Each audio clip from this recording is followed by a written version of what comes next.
Welcome to a Community Partners interview where we explore the organizations, opportunities, and resources that look to make change in our daily lives.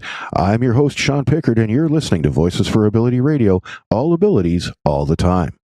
Today, I'm joined by Lindsay Petrie, who is the Director of Marketing and Communications from Canucks Autism Network. Canucks Autism Network dreams of a future where every individual on the autism spectrum is understood, accepted, and supported in all community spaces. Their vision and mission is to create a more inclusive and accepting community. Thank you for joining us today, Lindsay. How are you? Great. Thanks for having me. Well, it's great to have you here and learn a little bit more about the Canucks Autism Network. But before we get into that, let's talk a little bit about you and the Lindsay Petrie experience. What inspired you to work at Canucks Autism Network? Why work with individuals with disabilities? Oh, wow. Well, this actually dates back quite a few years now. I was in high school and I actually volunteered to work alongside a student on the autism spectrum. And we just really connected. I hadn't met anyone who was autistic before, and it just made me want to learn more. And fast forward, I would say maybe close to 10 years later, I went through a program at BCIT. There were opportunities to connect with various groups for internships, and I just very naturally gravitated toward the charity sector, and I saw the role at Canucks Autism Network, and it seemed like a great fit. That is an awesome story, all the way from high school. So it's more of a calling for you then, Lindsay.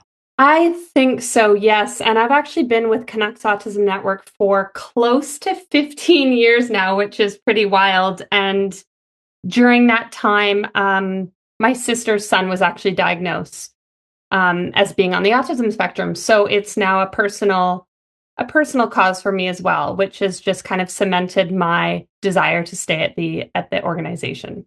It sounds to me like you're definitely in the right area there, Lindsay. Definitely sounds that way to me. But I would say so. Yeah, while doing my research, I saw that there's a number of programs that the Canucks Autism Network has on offer. Can we talk about some of those programs, please? Oh, wow. Well, how much time do you have? Oh, we got a good half hour here still. Yeah, so we provide close to, last year we delivered over 630 programs across BC. So we cater our programming to various age groups. So we have programs for young kids starting as early as 3, and then up to children's programs and youth and adult programs. And the programs are really catered to the interests and kind of the stage of life. So the children's programs are more focused on sports, recreation, friendship building, confidence building. We do some arts, some music, coding, all sorts of things. And then when we transition into our youth and adult programming, it's more focused on mental health, social connection, life skills, and employment. And in addition to all of that, we also deliver family events that bring families in local communities together to connect over shared experiences and really build that local community of support. Now, that sounds really interesting to me. So well, first of all, everybody's experience, everybody's journey through life is unique and different. But if you had an individual who started out in the children's programs and followed everything through to adulthood, what would be, say, a typical path that person might follow? Well, like you said, there's no typical way of doing things. Every individual is unique and comes with unique skills and support needs. And I've actually seen many children grow up alongside Canucks Autism Network, which is very cool. And they're now out in the workforce, working or potentially working in our programs, which is very cool. But typically, there's kind of a smooth transition from graduating out of what we call our U13 programs into our youth and adult, which is 13 to 17, and then 18 plus. And we just ensure that is a really smooth transition for families. They know what to expect. We do a lot of front loading. This is kind of what programs look like for this age group.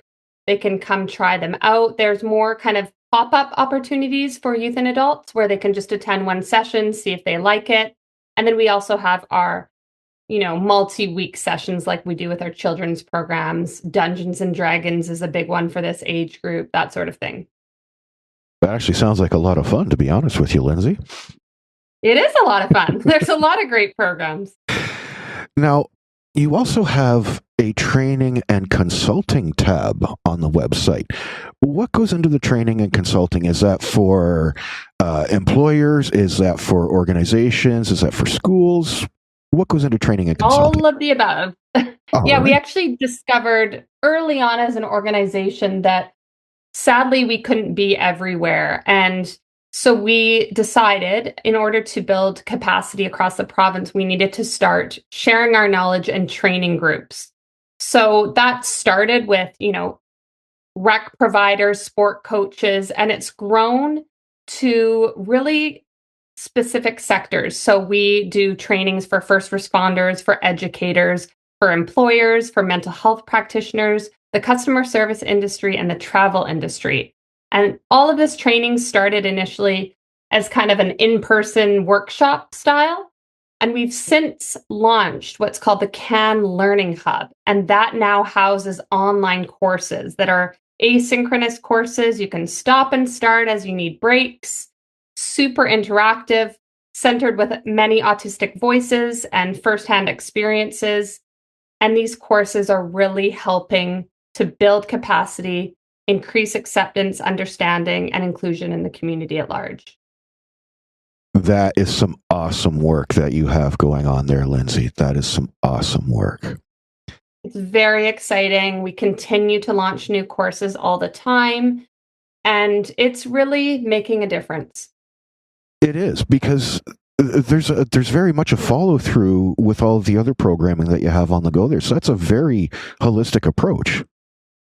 Absolutely. We're all about bridging participants into community programming if there's interest. And so instead of just having them graduate from our programs, sending them on their way, we want them to have this experience where they can then go out into the community and feel supported and understood, whether that's in a workplace, whether that's in a rec center, whether that's in a school. And that's really what this work is all about. That is some awesome work you're doing there. But let's get into, the negative aspect here a little bit, Lindsay, because let's be honest, any organization out there, you want to hone in and help the people you can really help. So are there any restrictions to the services at Canucks Autism Network, such as age, caregivers or family members only, things of that nature? Is there anything in there that will exclude someone from being part of what's going on? Well, our core audience from day one has always been the autism community. So for our U13 programming, which oftentimes fills within minutes of programs opening, we have long wait lists. We do require an official autism diagnosis for any individual wanting to access our programs who's under the age of 13. That being said, we do recognize that youth and adults face increased barriers to getting that official diagnosis. So above the age of 13, we don't require the diagnosis. We actually just ask that individuals identify as being autistic if they want to access our programming. So that is actually a barrier that we've lifted in order to be more accommodating and more inclusive to that age population. Oh, very happy to hear about lifting that regulation there, Lindsay. Very happy about that one.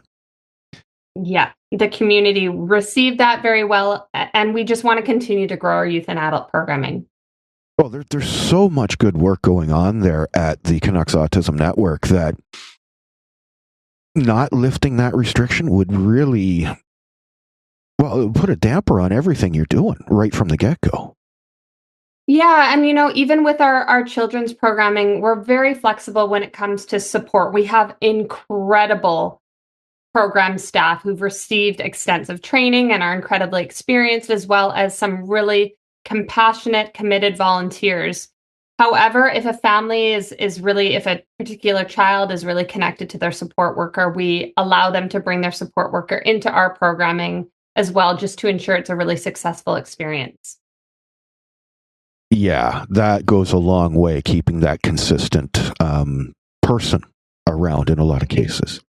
Exactly. And that's a big part of what we expect of our staff is to be there week after week, that build rapport, have that consistent individual working with that participant makes a huge difference. Absolutely. Now, speaking of working with participants, now without identifying an individual for me here, Lindsay, can you share a success story with me? What happened when someone asked for help and supports were put in place? Oh, wow. There are too many success stories in the past 14 years. I would say one of the most impactful stories that I heard, it was, and I spoke to him personally, and he's since delivered speeches about the impact of our organization on his life. And he was at a point through teenagehood where he didn't really see the purpose of life and didn't really leave the house at all, dropped out of school, was pretty much confined to his bedroom, playing video games, living with his grandmother, and didn't really see the purpose of getting up each day. And his grandmother discovered one of our employment readiness programs and signed him up.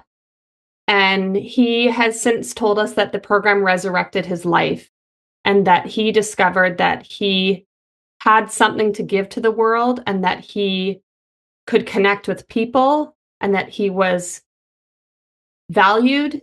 And he has since gone on to work as a hockey coach for us, to have a job, to have countless friends, to be a confident, happy guy. And his grandmother said she couldn't even believe the transformation. He went back to school, he graduated. And that is just one of the many stories we get to hear every day doing the work that we do. I love that story. Like having someone tell you it saved their life or resurrected their life, and to be able to go back to school and move forward. That is an awesome story, Lindsay. I love that one. Yeah, many like that. Now, are there any events coming up for Canucks Autism Network? Anything that the folks out there should know about? Yes, actually, we are hosting an adapted hockey tournament that brings teams from across the province together for a one-day hockey tournament, including some of our own hockey teams with the Canucks Autism Network. And it'll be an incredible day. It's on March 28th. And yeah, it's just celebrates, camaraderie, teamwork, connection, community, and it is always a highlight. And this year we get to host it, and we're very excited to do that. So celebrating all things hockey. Very good to hear. Very Canadian of you too, by the way. Yes, and this welcomes disabilities beyond autism. So it's a really great, inclusive, adapted hockey tournament, and it's always a big hit. Well, might have to see if we can send someone out there to cover this. That could be fun. Oh yeah, it's a lot of fun. You should do it if you we'll can. We'll have to look into that. We will definitely have to look into that. Now, a bit of a personal question here for you, Lindsay. What is the one thing you see happening over and over again to individuals with disabilities that shouldn't be? And how do we stop it? Oh, that's a big one. I would say the biggest thing is this deficit-based thinking that because an individual has a disability, they can't do things that other people can do. And that is so contrary to the way that we think at Canucks Autism Network. Many people refer to us as CAN.